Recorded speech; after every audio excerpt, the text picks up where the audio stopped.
welcome Andrew Oswald, Professor Andrew Oswald from University of Warwick, and his cooperator, Bronwyn Arthur, so today's webinar has a bit of a special format.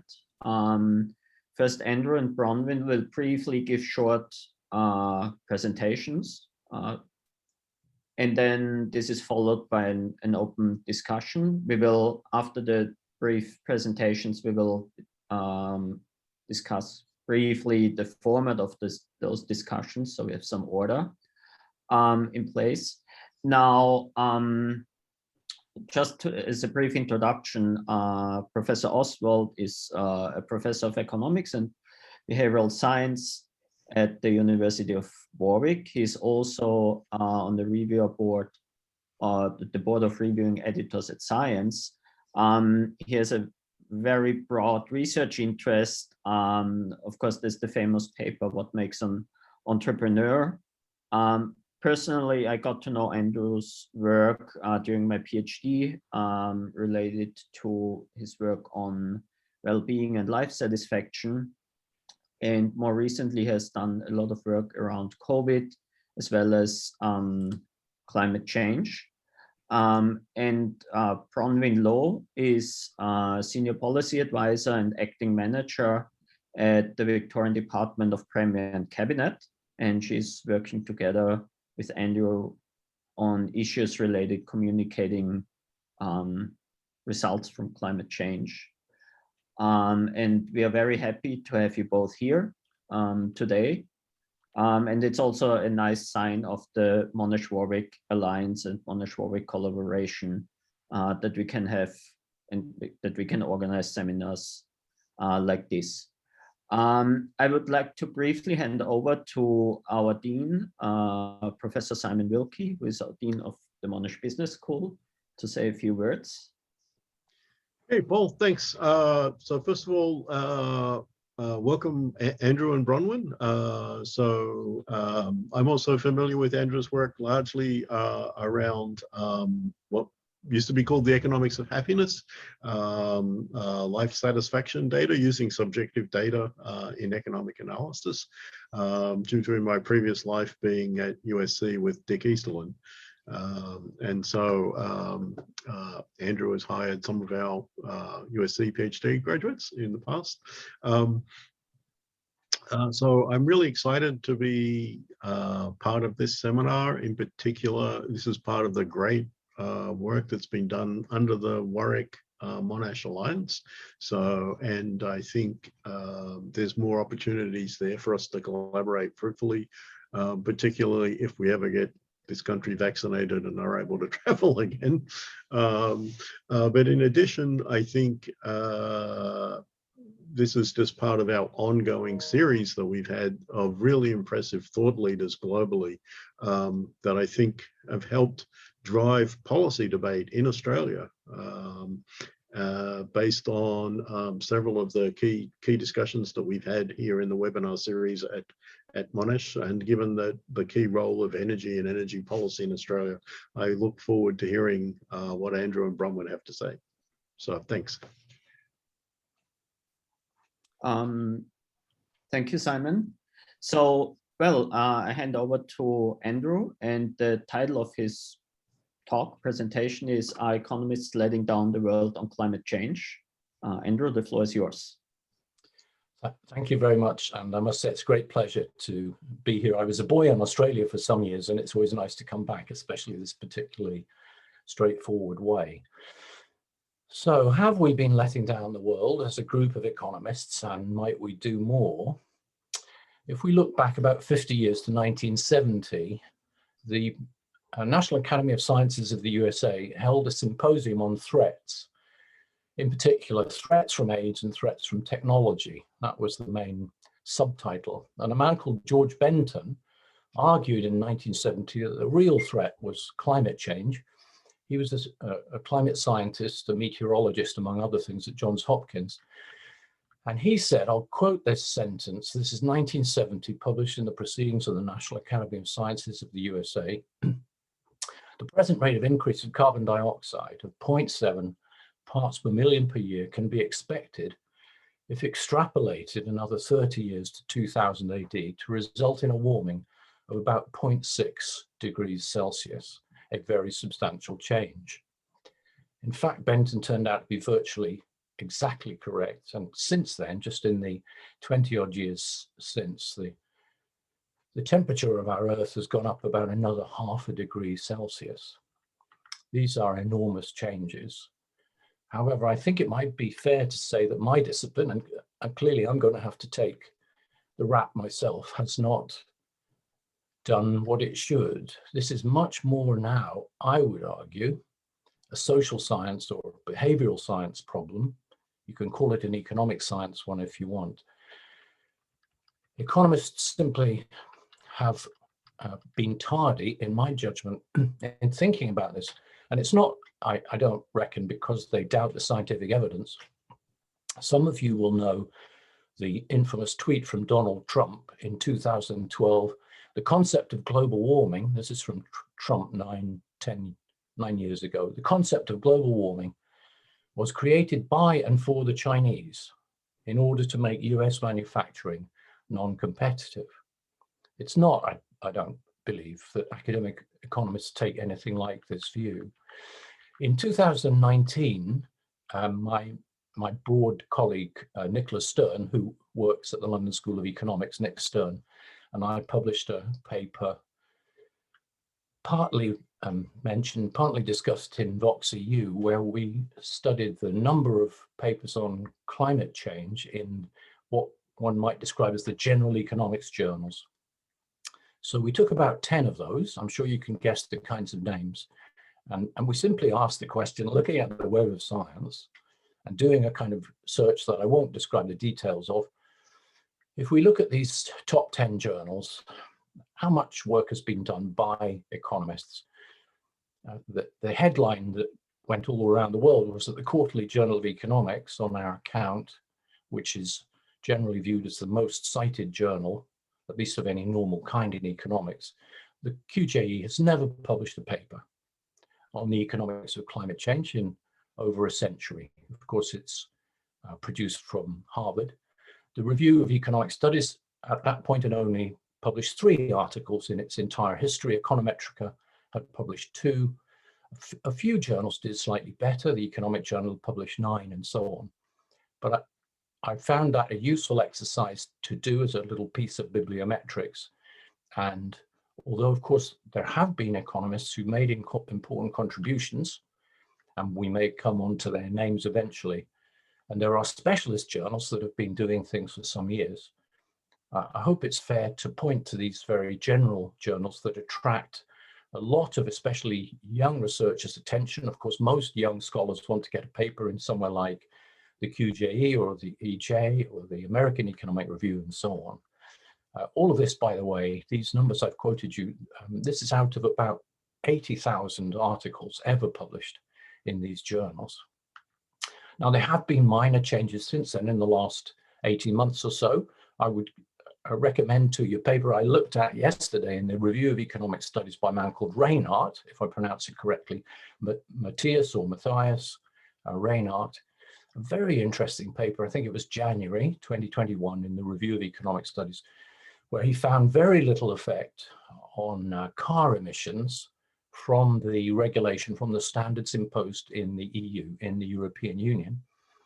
And that was partly because I'm afraid the manufacturers, as you may have heard, falsified data. And in his jargon, they gamed the regulations. They invested in new technology rather than reducing the speed or the size of the vehicles. If Australia is anything like Europe, and I imagine it is, I haven't driven around Australia in the last few years, you will have seen these ever increasingly large SUVs everywhere. And I view this as part of a kind of status race, which in a sense exemplifies the whole problem with climate change.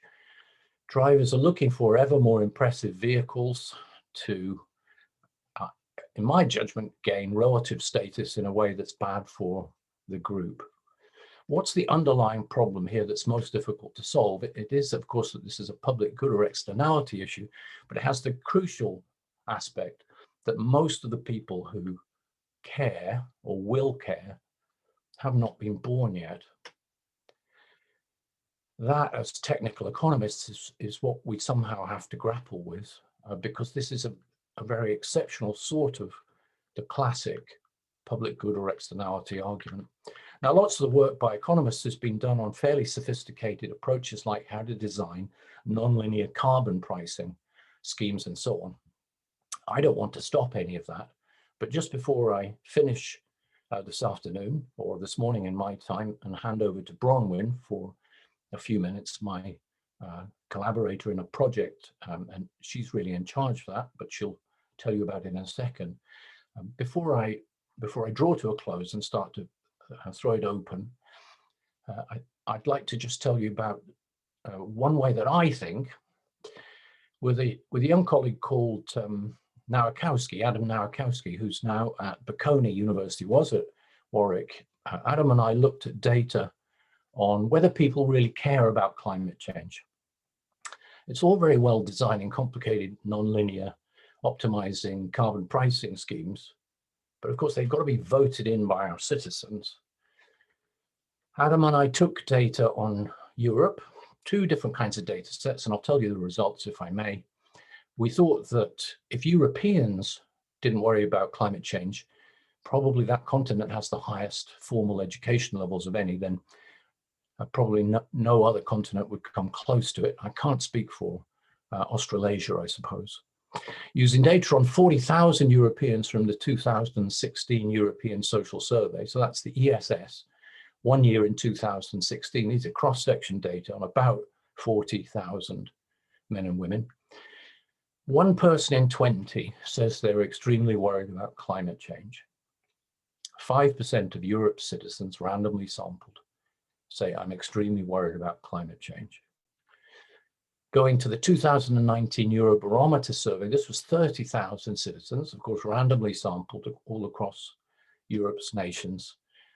We calculated that when ranked, climate change was viewed by my fellow European citizens as less important a problem than inflation, less important than health and social security, less important than unemployment at the time, and less important than their own economic situation.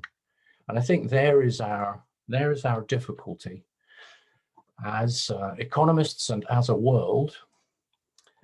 It's all very well people claiming that they care about climate change in everyday discussion, but when you look at formal data and you get them to weigh up things like, are they willing to take a lower standard of living? How would they feel about having a smaller motor vehicle?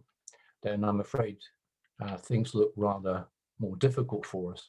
I think we need public message broadcasts of the kind that we used on the ozone layer and on smoking. Actually, we managed to get rid of most smoking in Western society through public health messages. I do reckon there's some role for carbon pricing and the rest, but primarily that is not, in my judgment, the key difficulty at this point. People are just not sufficiently worried about climate change. We have to make it a public health discussion, you might say. And I would also say, because I've done a lot of work on relative concern, relative factors in people's utility functions, I would recommend that we try to design policies that foster the notion of what we might call green status. We will never stop people, we will never stop humans in the next 1,000 years caring about relative things and wanting to be high up the monkey pack. We will never stop that. But if we could get them away from thinking that they climb the status hierarchy by getting an even bigger, blacker, faster Mercedes, if we could stop that and somehow create status in society as climbing a hierarchy in environmentally green actions, I think that could work. I'm going to stop there if I may. The main purpose today is to open up discussion and perhaps, with luck, encourage economists, especially younger economists, to work on this topic. I'm afraid my generation, and I'm willing to take the blame here too, has, I think, my generation of economists has largely let down the world. Thank you, Andrew. Bronwyn, can I hand over to you? Certainly, thank you. And thanks, Andrew. That was fascinating. And I'd be interested to hear everyone's thoughts on this topic. But before we kind of throw it to conversations, I guess I'd like to introduce another perspective on it. So I'll start with some caveats. I'm not an economist and I don't work in climate change policy. So my perspective on both is very much as an outsider, but that's also the point of why I'm speaking today. So as Paul mentioned, I work in the Victorian government, but I'm speaking here in my personal capacity in relation to research I've been doing on climate change communication. And where I fit into this picture is that I'm working with Andrew and others to develop a website that aims to address some of the challenges that contribute to the climate change complacency that Andrew has mentioned. And in particular, those challenges are very modern ones. And they are ones of information overload and fragmentation and misinformation. And related to that, just a lack of visibility of experts and expert knowledge in the public's view of climate change. So I'll say more on the project later, but before I do that, I want to expand on the underlying problem that Andrew has spoken about relating to this complacency. And to do that, I'm going to take a slight and brief detour. So, there's a high level of complacency regarding climate change, and that's for a number of reasons. And partly it's because it's quite abstract and it's simply not at the top of many people's day-to-day priorities. So Andrew mentioned, studies showing that more tangible issues rank more highly, such as healthcare and economic concerns, which is quite ironic in a sense, because climate change is going to, if it isn't already, impact on all those really seemingly distinct areas. And that's because, as all of you will be aware, climate change is not only an environmental or scientific issue, it's fundamentally an economic issue, and also a health issue and a national security issue and so on. So to add to the studies that Andrew mentioned, I'm going to cross Atlantic and look at American public engagement on climate change. So the US is an interesting country to look at in this context because it is perhaps the most polarized country in terms of climate change engagement and political partisanship. And I'd say it's also where the field of climate change communication is most developed and formalized. So I'm going to share my screen and see if this works. You can see that on spray. So this may be familiar to some of you. Since 2008, the Yale program on climate change communication in the US has conducted a nationally representative survey of American adults that is referred to as the 6 Americas, and that's due to significant insights that it produced early on. So the survey categorizes Americans into 6 groups based on what they think about climate change. And there are definitions of each of these groups, which I'll go to next. But essentially on one extreme, you have those categorized as alarmed, who are the most engaged with climate change. And on the other extreme, you have the dismissive, who are essentially climate change deniers.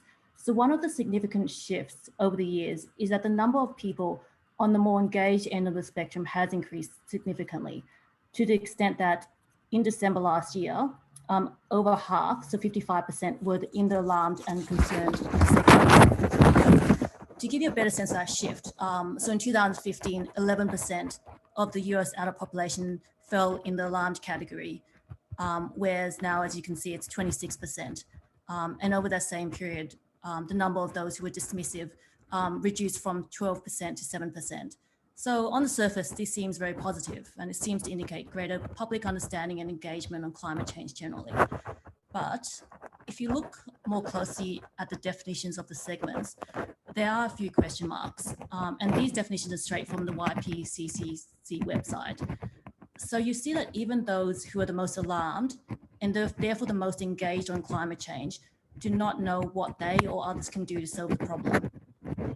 In the next segment, those who are categorized as concerned still believe that climate impacts are distant and lower priority. So what the 6 Americas survey highlights is that there is no one public. Instead, there are 6 unique audiences, each of which responds to the issue in their own way. And because of that, traditional climate change comms emphasizes, the framing of messages to different audiences. So this is very important, but I would also argue that these definitions suggest that there is a category of the public that overlaps with a few of these segments, and that is a confused public. So many people simply don't know the basic facts about climate change, including its impacts. There are many reasons for that, but I'm going to focus on one question, which is, where do people get the information on climate change from? And there's a range of sources. So, the news, the social media, friends and family. But a big one is the internet. So I'm just going to stop sharing the screen and just go to another website, which has a nifty data visualization of Google Trends data from September 2019. And this Mac uses significant energy, which is good to know. So this, as I said, this visualization, which was developed by a company in the UK, collates the most popular common searches on climate change in September 2019, which, as you may recall, was the time of the climate strikes, when climate change was very high on the agenda and there seemed to be a lot of popular momentum for action on it. So there are limitations to Google Trends data, including the fact that it's relative and we haven't got, the actual number of searches, but there are a few interesting things to note. So the first is, as you know, internet searches are valuable because they reveal preferences and behaviors that are unencumbered by social expectations. The second point to note is how basic the search queries are. So this is just an example. A lot of these questions here are about, who are these people who are prominent in the climate change field, and what causes global warming, and how do you counter it? And there's a few others that in terms of, what are the impacts of global warming? So then, the question then becomes, what does someone who's curious enough to look for climate change information online, but doesn't know much about climate change, actually find on the internet? So I'm just going to return to my slide. Can find it. Sorry about this. So essentially, what happens when you search for climate change information online is that it's not an easy task. So I'm not sure if any of you have actually attempted that in the past, because I have, and I find it extremely time-consuming and challenging. Someone who doesn't work in climate change and hasn't got a good grasp, I suppose, of the issues at hand. So this is the next slide. So this is quite an overwhelming slide, and that's deliberate because this is basically what happens when you search for, a basic query like, what are the impacts of climate change? And, these are the first two search results. So there are a few interesting things to note. So climate change is multifaceted and its impacts span multiple disciplines, including health and economics. But what you may notice from these results is that most of the websites aimed at improving public understanding of climate change. So the ones that come up first are science-focused. And these are only the first 2 pages of the Google search results that I mentioned, but that is the case more generally. So essentially, you need a lot of time and patience, also a certain level of engagement to sift through all these websites and work out which ones to trust and are understandable. And this gets back into, I guess, the project that I'm working on with Andrew, because there actually is no online source currently that is aimed at people who aren't already engaged with the issue, who are time poor, and that gives a truly multidisciplinary perspective on climate change. So all we get right now is, bits and pieces of information. Also associated issues of trust, which you may be aware of. Excuse me, Bronwyn, something is interfering with your microphone. Oh, sorry about that. Can you hear me now? Now it works, yes. Yeah, sorry about that. So essentially, I'll just refer briefly to the project that I'm working on with Andrew that he mentioned earlier. So we are developing a website aimed at making climate change expertise more visible to the general public by bringing together what I refer to as gateway information from across disciplines into one place. And by gateway, we mean it's not intended to be a comprehensive source of information, but rather to give people just enough information to digest the issue and its magnitude, and introduce them to the more in-depth resources that exist out there that outsiders to the field may not be aware of. So in short, our focus is on breadth rather than depth. So these are just a few screenshots of a website prototype, and it's not searchable online, and we're in developmental stages and in the process of building up support among experts in climate change across disciplines to contribute their expertise and to tell us, what are the key findings in the area. So to go back to the topic of this presentation, I'll finish with this last slide, which is a screenshot of a section of our website. And you see one of the aspects will be the impacts of climate change on the economy. And the question that I want to put to you all is a two-parter, and that is enough of that research being produced by academic economists, and is it visible enough to the general public?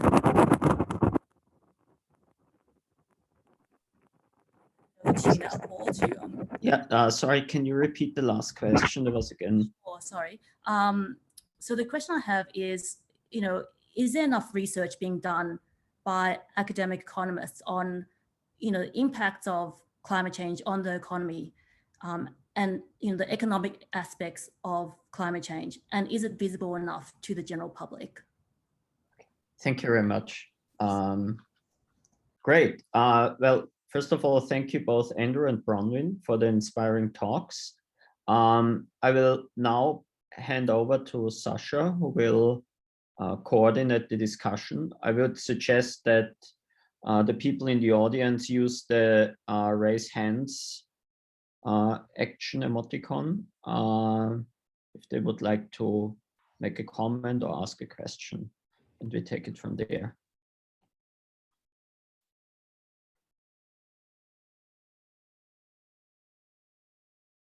Yeah, thank you also from my side, Andrew and Bronwyn. Let me start to get the discussion going. In fact, William Nordhaus won the Nobel Prize for some work on climate change. So would that be a counterpoint to your view that economists are not doing enough, or that the profession as a whole doesn't recognize the need to do research in that area? Yes, I think it would be a counterpoint if I'm allowed to answer that. But of course, it's a drop, admittedly a large drop in an absolute ocean. And we have to bear in mind, if you try a search on the Web of Science or Scopus on climate change papers being produced by any kind of natural scientist, the numbers that are returned are absolutely astounding, hundreds of thousands of papers. It's nothing like that from economists. So yes, Nordhaus deserves a lot of credit, I think. And one could never argue there's been no work whatsoever. But I hope that all the people who helped to produce the Quarterly Journal of Economics do have a touch of concern about the fact that for more than 100 years, their journals have never published a paper on that topic. And before we went public on this, we checked with Larry Katz, who I think also was a tad embarrassed about that. I do think that's a marker of the fact that the profession has got a problem. My view is we're stuck in a Nash equilibrium. Economists, especially young economists, don't work on this topic because other economists are not working on the topic. And as a group, we are obsessed with publishing papers. If it's going to be risky to get our papers into general journals, we don't work on the topic. And that has to change, in my opinion.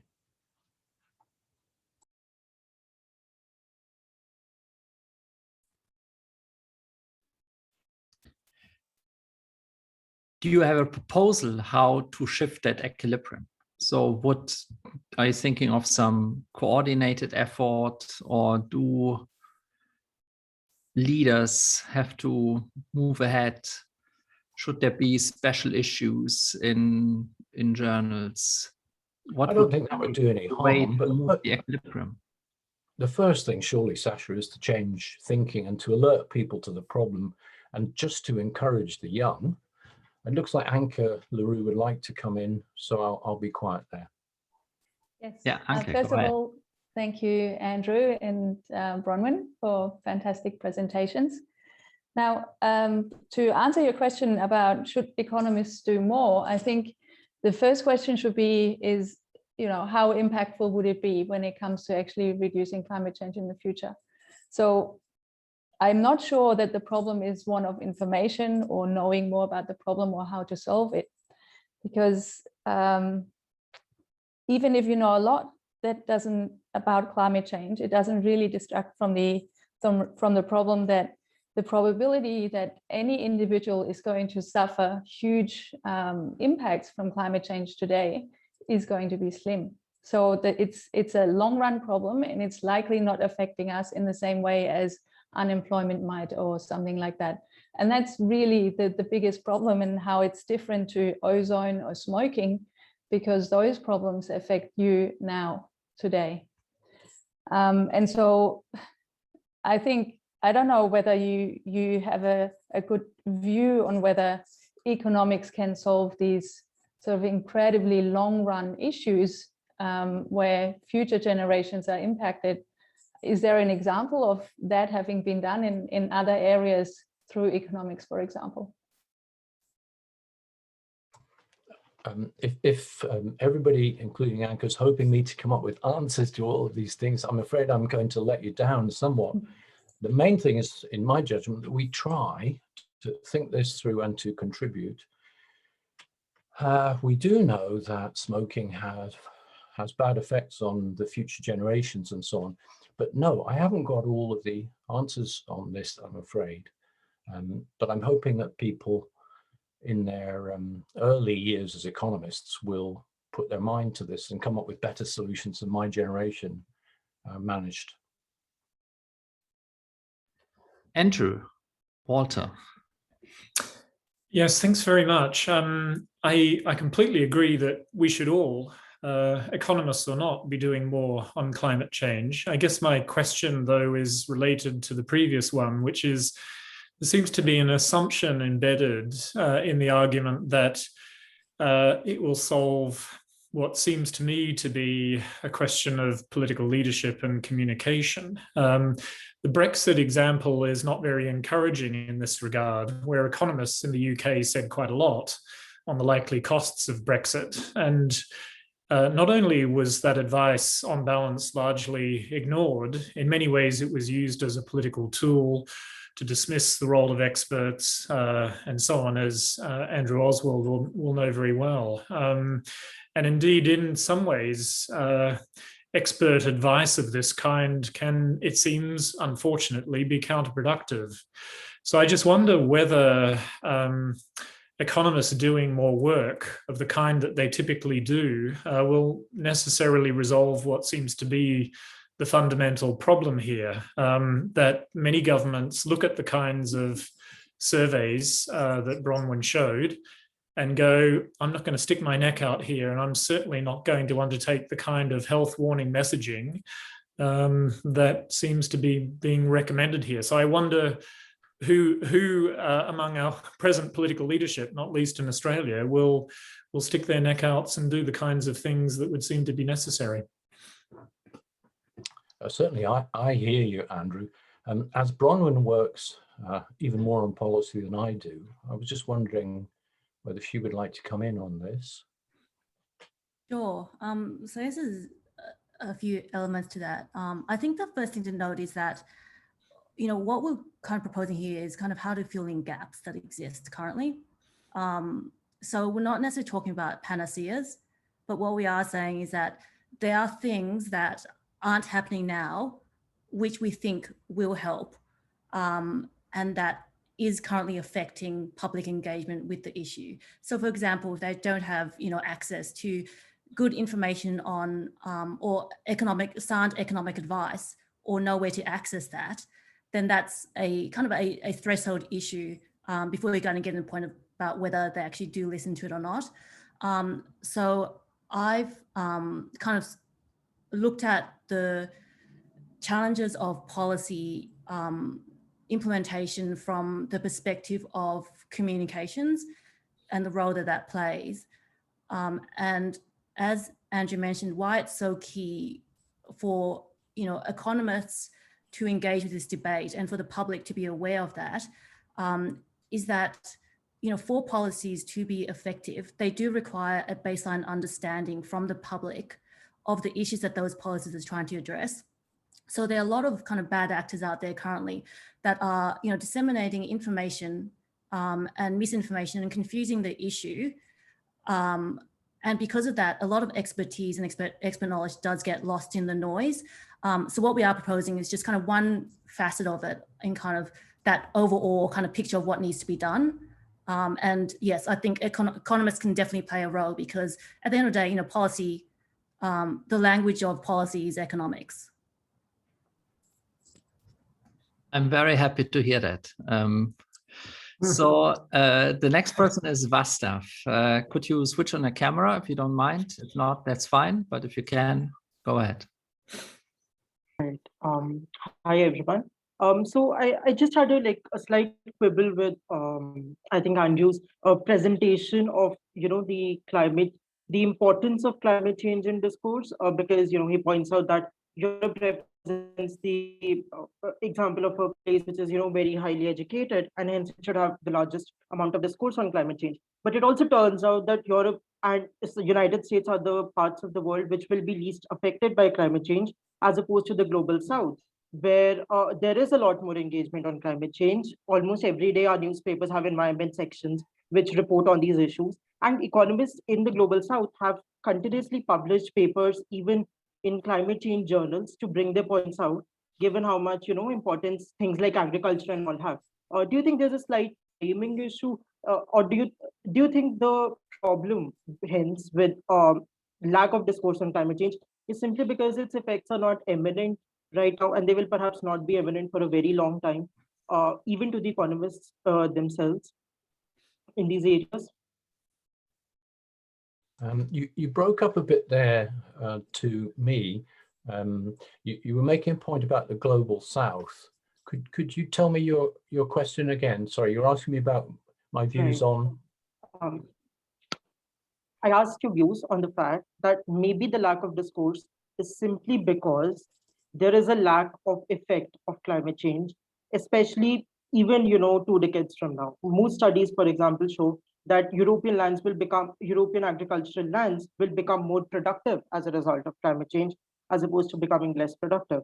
It's just the absence of effects is driving a lack of discourse. Well, it's certainly the case that different countries will be affected to different degrees. And one of the results that the work that I did with Adam Nowakowski was to show that even across the European nations, the colder the country, the more the citizens disregarded climate change worries, you might say. I think we have to take a long-run view about the well-being of the world on climate change and somehow aggregate across preferences, bearing in mind the unborn and bearing in mind the much greater damage that will be done to some nations than others, and do the right thing for our great-great-grandchildren and those who will come after them. Thank you, Andrew. Haley, if you can switch on the camera, please go ahead. If not, that's fine. Sorry, let me just move my screen over here. Yeah, thanks so much for the presentations, Bronwyn and Andrew. My question was, similar to some previous questions that have been asked, but considering that a lot of the rhetoric around climate change in Australia, I feel is often driven by a lot of representatives from industry and that kind of thing that have a big impact in Australian politics. And especially because so much of Australian GDP, for example, comes from our natural resources and industry and that kind of thing. So I was just wondering, I guess this question comes from speaking to people like in my family and my grandparents and stuff like that, who maybe don't understand why transitioning away from fossil fuels is a good idea, economically speaking, because they tend to come back with,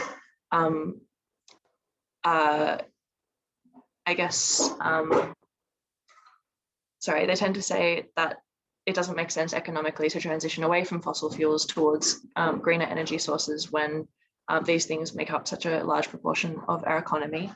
And I wonder what your perspective is on that from I guess, a communication and a policy point of view, as to how to reach people that maybe don't see the economic logic.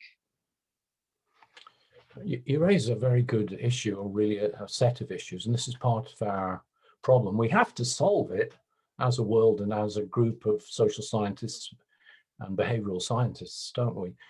I would go back and look at how we discourage people from smoking. I think this is a very valuable area for economists to pay more attention to. And economists have a very different starting assumption than medics in general, because we're taught and we teach our students that basically humans do the right thing. And most medical doctors are largely taught that basically humans will do the wrong thing. So one needs to put those two perspectives together, I think, to get the right kind of policy response. We dissuaded people from smoking by getting really good evidence and pushing it out to them in a really stark way. One would never have guessed in 1950, which was the first paper in the British Medical Journal to show the link with cancer, one would never have guessed that we would actually have cigarette packets with terrible pictures of illness forced on the cover of the cigarette packets. As an approximation, we're going to have to do some equivalent, in my opinion, to get people more worried. You could use the term alerted if you're concerned about the pejorative nature of worry, but I think we're going to have to frighten our citizens and get them to bear in mind what's going to happen to the next generations unless we, the current citizens, pay attention. I'm a big fan of public health broadcasting, public health messages, even though it's not traditional for economists to think that. However, I would encourage economists to read about the history of smoking. I'll bring in Bronwyn, or at least give her the opportunity as well, if I may. Did you want to say anything, Bronwyn? I guess one of the things climate change communication there's a lot of kind of psychological challenges that are embedded in it, and that's why it is such a challenge, and it is a continuing one. What I will say is that when we talk about longer term effects or long run impacts of climate change, we already are seeing the impacts of climate change, and I'm not sure there's enough public awareness on that, and that's partly because of all the issues we've spoken about. And I mean, if you look, think back to the summer bushfires last year. There were climate scientists who came out and unequivocally said, look, this can be linked to climate change. So this isn't actually a distant problem. This is happening now, and it's expected to accelerate in terms of its impact. And that's part of the challenge. Like, how do you make people realize that it is happening now and that it is tangible? So yeah, there's no kind of $1 million answer to that question, but that is the challenge. Thank you so much. I wanted to connect briefly to what Anke said earlier on, the kind of immediacy, urgency that people don't feel.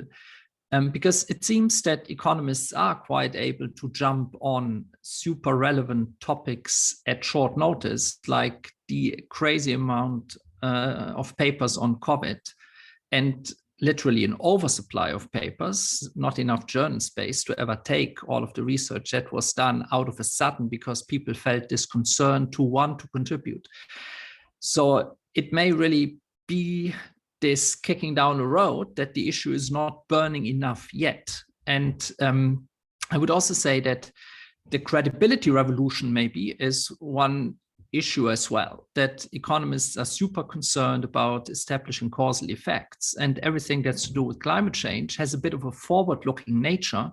Economists maybe or feel more comfortable with looking backward and maybe exploiting the effect of the little ice age. Now I'm talking as an economic historian, and evaluating the effects of changes like that we can see pan out in the past and until today, but feel less comfortable going into the prediction business and running simulations that have hundreds of scenarios, and many of them are equally plausible than others, depending on assumptions.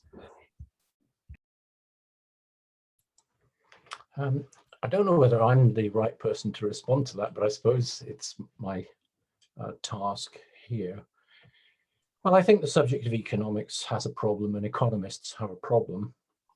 Just taking the case of smoking as we were discussing it, economists would have turned down all the early papers finding a link between smoking and cancer. I hope everybody listening to this is aware of that. Our discipline at the moment is obsessed by causality. All the early papers from the 1950 BMJ paper by Richard Doll and his colleague, all those papers would have been declined by economics referees, and hundreds of thousands or millions of people would have died until economists came to their senses on smoking. So we shouldn't work on the notion that somehow or other, this group of academics, the one we signed up to, actually know what they're talking about on everything. That would have been a terrible mistake. There's never been a randomized trial on humans on smoking, to the best of my knowledge. There have, I'm afraid, been some randomized trials on other kinds of primates. So that's what comes to my mind. But I'm just going to keep going back, ladies and gentlemen, if I may, to the fact that we have to do something. And we can make excuses for hours and hours if we wish to. But I have got grandchildren. Lots of you listening will not yet have grandchildren. And I worry about them and their children and so on. And I think I have not done enough work on this important topic. And we as a group have largely let down the world, with Nordhaus and a few other fine exceptions.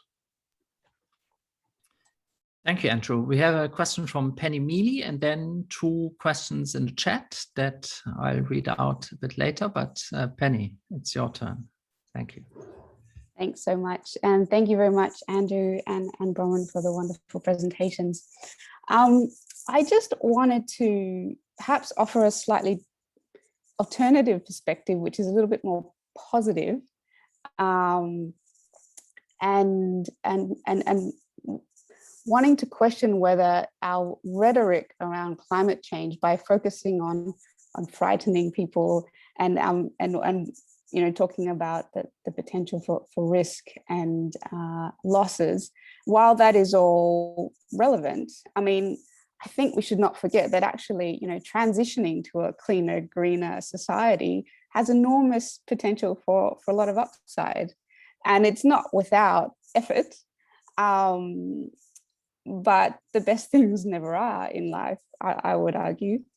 I also wanted to push back a little bit on the work of Nordhaus, and you know, I know he did win the prize, the Nobel Prize for Economics, but you know, his work using his dice model suggests that actually, you know, a world in which 3.5 degrees Celsius warming, like he suggests that is optimal, which is fundamentally at odds with so much of what climate science is telling us.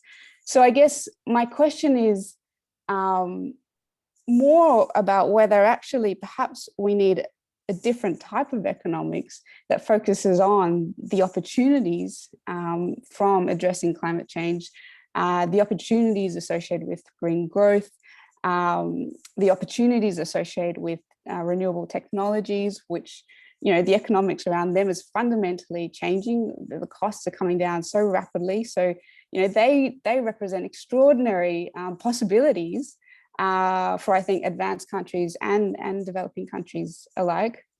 And I just wonder, like, I think the smoking example is relevant on a number of levels, but I can't think of, you know, with smoking, we're trying to stop a habit with no immediate upside. I mean, you're just giving up smoking. What are you replacing it with? Maybe nicotine or something.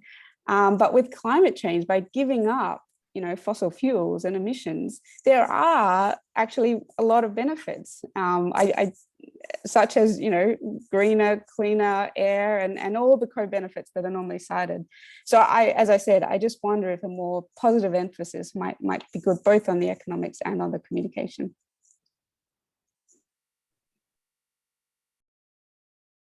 So I can speak on the communication side, less on the economic side, but that's kind of a live debate in climate change comms as to, you know, whether, and this actually links to the questions in the chat box as well, you know, whether it's better to, you know, portray the positive side of climate change, or more effective rather than better, or, you know, and to give people hope rather than frightening them into certain actions.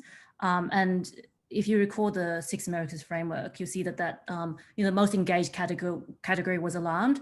So one of the issues right now is that some people are so alarmed that they've actually tipped over into paralysis. So it's actually an ongoing debate and challenge to work out that balance between hope and fear in communicating things. So yeah, that's not on the economic side, but more on the communication side. Simon Wiki also raised his hand at some point. Simon? Yeah, so I think Penny covered the points I was going to make probably in a more erudite manner than I would have. But I just to also weigh in and agree with Andrew about some of the points of the role of economists here.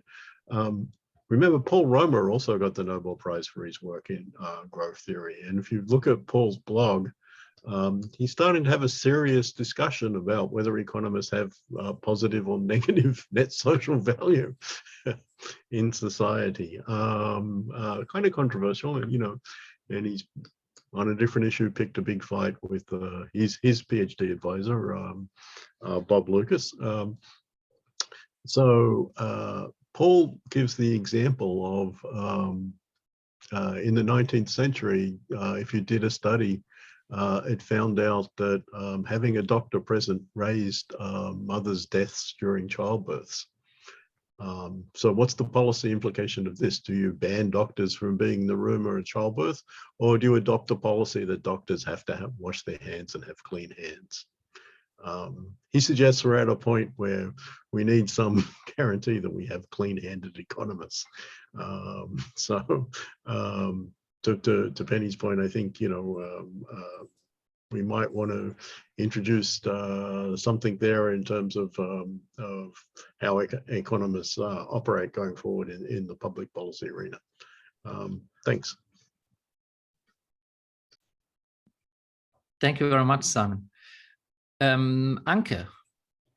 Yes, so I just wanted to kind of continue on the point of information about climate change. And I think one issue that we have, which might also impact the website that you, Bronwyn, are working on, is that it's actually quite difficult for someone who doesn't know the details to distinguish what information is reliable, what's good information, what's trying to look reliable from the outset, but in fact is feeding you a whole set of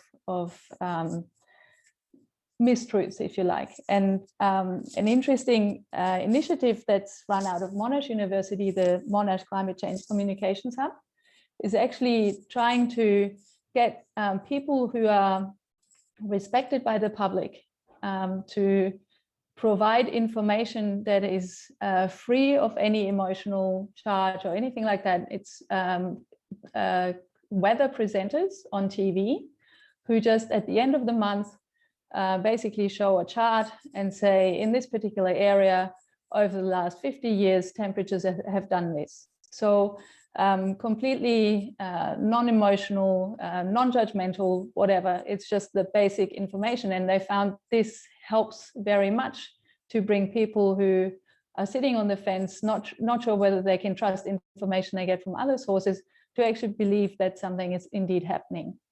And perhaps we all need to then take a little step back and not try and make this whole issue even more controversial and more emotionally charged by just saying, let's look at the facts in the most objective way possible.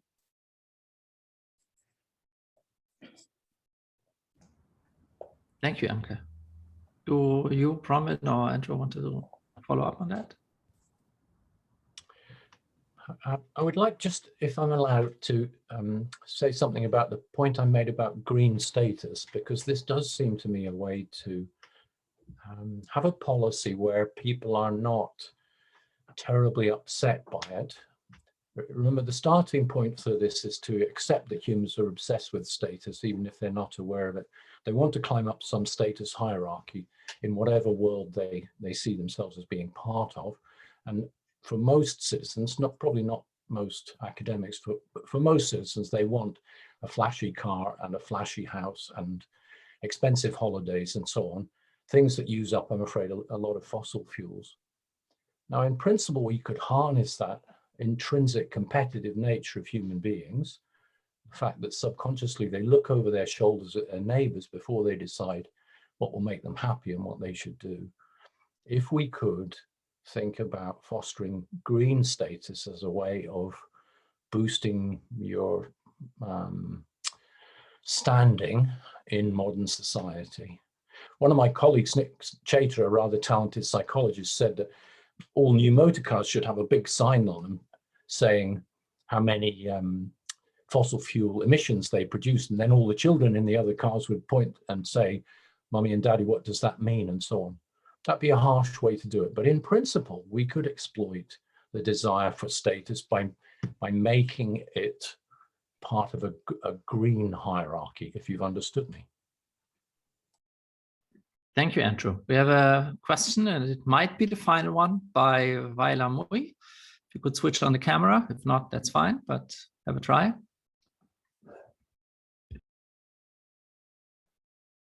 Need to turn, sorry, I turn the microphone on. Sorry. And the camera, if you wish. Yeah, sorry. Sorry, I'm just getting a bit nervous. How can I turn on the? Okay. Am I on? Am I on? Yes, you are.